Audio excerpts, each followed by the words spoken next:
اعوذ باللہ من الشیطان الرجیم، بسم اللہ الرحمن الرحیم۔ امام محمد باقر علیہ السلام فرمینن کہ اللہ تعالیٰ نے حضرت موسیٰ علیہ السلام تے وحی نازل کیتی ہے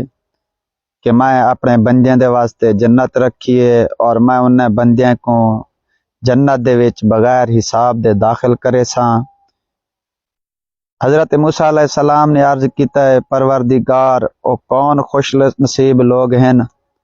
آواز آئیے جرا مومن کو خوش کرے سی اور جرا کسے مومن کو پناہ دے سی جرا کسے ظالم دے ڈر کولو بھاجیا ہوئے، اور اگر وہ پناہ کسے کافر نے دیتی تا میں اس دی موت دے وقت او کو آکساں کہ میں کو میری عزت دی قسم ہے کہ اگر تیرے واسطے جنت دے وچ جگہ ہوندی تا میں تے کو جنت دے وچ ضرور داخل کرے ہاں۔